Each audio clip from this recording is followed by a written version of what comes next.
Hey, I'm Jordan. I haven't done one of these monthly roundups in a while, but wanted to get back into the saddle here in 2023. So, January 2023 was a pretty great month. Played a lot of really great games, had some game nights with friends, played some games with the family, went on the Dice Tower cruise, which was awesome. We went to, out of Miami, we went to the Bahamas, Jamaica, and Haiti, and also played board games in between, which is really cool. And I don't know, I just love Dice Tower events. I think they're a lot of fun, and just got to meet a lot of really great people and play games with them. And some of the games I'm going to talk about tonight are games that I played on the cruise, but I'm pretty sure I had played all of them before the cruise. So I'm not going to talk about any new games from there, but those will probably come up in the future. So let's get started.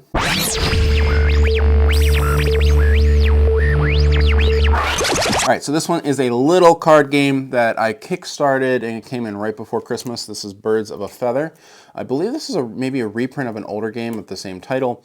This one is focused on Western North American birds. A little card game in which you have a hand of cards and they have different types of birds on them, different colors, different habitats, that kind of thing.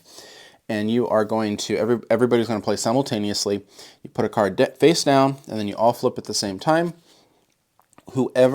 Whatever birds were at the same habitat that you're visiting, which is the same color as the card that you played, you get to mark down all of the birds that other people laid down on your sheet.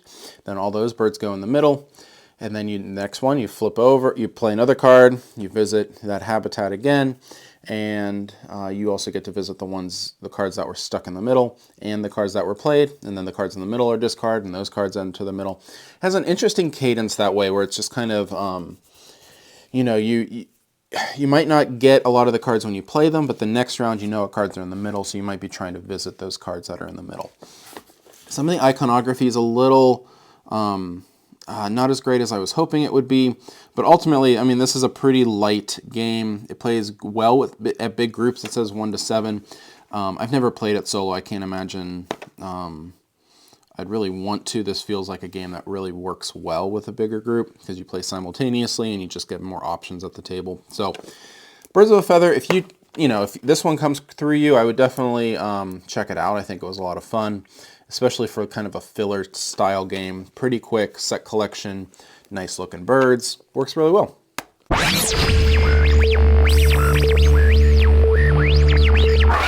Another game that I've been pretty enamored with over the last month or so is Cat in the Box. Of course, this one is making the rounds recently. A lot of people have been liking this one.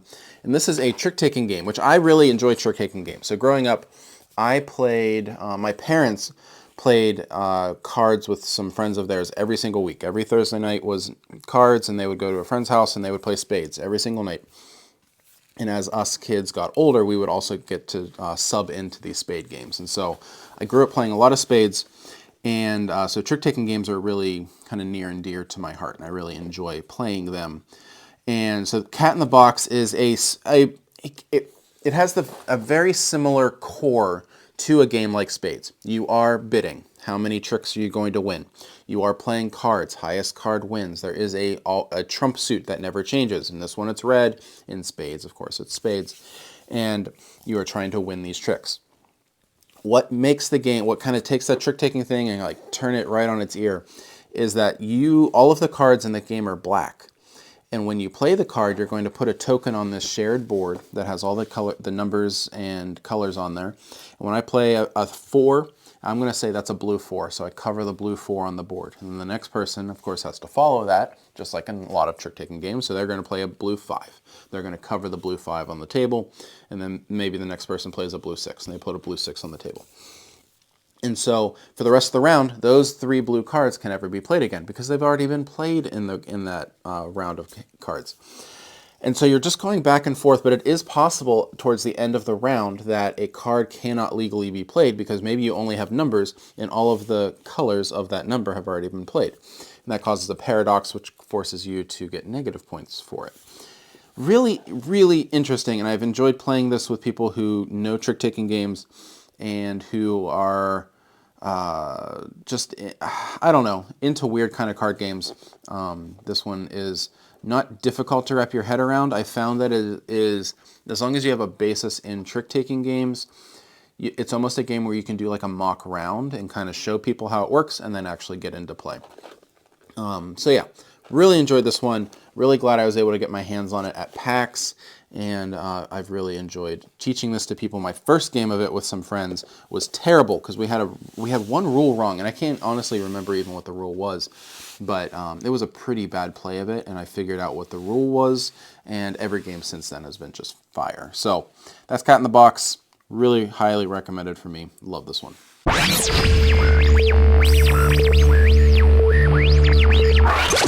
This one is a bit of an oldie, I suppose. This is Furnace from Arcane Wonders. This is an engine building game, and I finally got my hands on a copy. I have played this before. Got my hands on a copy through Barnes & Noble's big like 50% off liquidation sale that they had over the last month or so. And I had a buddy pick it up for me. And I still just love this game. On the cruise, I played this game 3 times, and I may have taught it another time. I was able to play it on the cruise with the upcoming expansion Interbellum, which is really great. I'm not going to talk about that right now, but I got to play Core Furnace, I think 2 other times on the cruise, and I just kept seeing people playing it, and they would need a teacher, and so I would sit down and teach it because it's not too hard of a game to teach, and I just really enjoy it. The theme is really cool. I live and I grew up in Pittsburgh. And so kind of that mill factory kind of setting with these like Andrew Carnegie, Rockefeller kind of types in the artwork and things like that works, just works well with me. It kind of endears me to the theme. But then also the engine, I really enjoy engine building games with this works. And that auction phase is really unique because you only have so many auction chips. And so you're auctioning off these factories at the beginning of the round. You put out your betting chips, and even if you lose, that's the crux of that, is that sometimes you want to lose because you get to take that bonus action. If you lose, the number of times equal to the chip that you put down. So if I put out a 3 and somebody overbids me with a 4, I get to take that bonus action 3 times, and that could give me, I don't know, 6 coal or 3 steel or something like that, and that's another way to get resources in the game. I really enjoy it. I always play it on easy mode where you can kind of trigger your factories in whatever order you want. You can kind of reorder those and you don't have to be beholden to that row. But I really enjoy Furnace, and I'm really glad that I finally have a copy and I get to play this whenever I want now. So that's Furnace. I just have like the basic edition, which is kind of a bummer, so I don't have the playmat or some of the upgrading components, but I think this will be fine. I'm pretty happy with what it is. All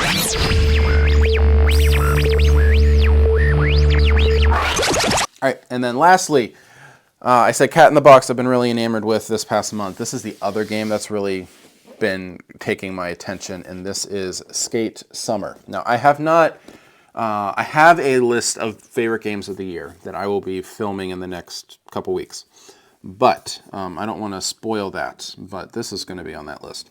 Skate Summer is so good. I picked this up at PAX, just like Cat in the Box. And this is a push your luck game with some board kind of grid movement and set collection, that kind of thing. It has almost like a Tony Hawk or skate type video game vibe to it. It doesn't play that way, but it has that kind of ethos and setting. One of the things you're trying to do is get to certain spots on the board to spell the word skater, which is just, in Tony Hawk Pro Skater, they would do that with skate. You're collecting like bells and spray cans and barrels and things like that, which are things that you collect in Tony Hawk. So it's that kind of vibe, but it's ultimately a push your luck game. So you're going to have this this board in front of you. You're going to be playing these cards out, and these cards are going to give you balance on one side or the other. So when you play a card, you're going to move this balance token to the left or to the right, and then somebody's going to roll these dice. And depending on how many lightning bolts that are rolled, you're going to move in left or right position as well. If you go too far to the right or too far to the left, you wipe out and you don't get any kind of bonuses that round. But if you pass, you step out of that trick, you're like, I landed it, you get some bonuses as well. So it works surprisingly well. It's a cool kind of mix of that push your luck, where a game like Quacks, which is just like straight push your luck, this one has that push your luck element to it, but it also adds this board movement, because after You do all that stuff with the cards. You then use those cards and use those colors to move to different spaces on the board, and that allows you to upgrade your personal board. Maybe you won't bust as quickly, or maybe you get some bonus cards more periodically, or you get to do some upgrading faster or easier.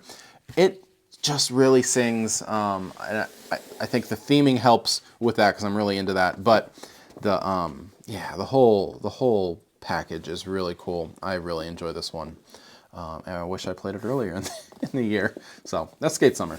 These are 4 pretty great games. I didn't have many duds. There was one, but I actually might do a full review on it. So I don't want to do anything right now about that one. I might do a full review on it because it was kind of a disappointing game, and I haven't seen any negative reviews on it, so I want to do that. So yeah, but if you're into these kind of games, tell me in the comments, what did you play this month that you were into? What did you play that you think I might enjoy? Let me know. I'm always into some recommendations. All right? All right, guys. I'm Jordan. Thanks.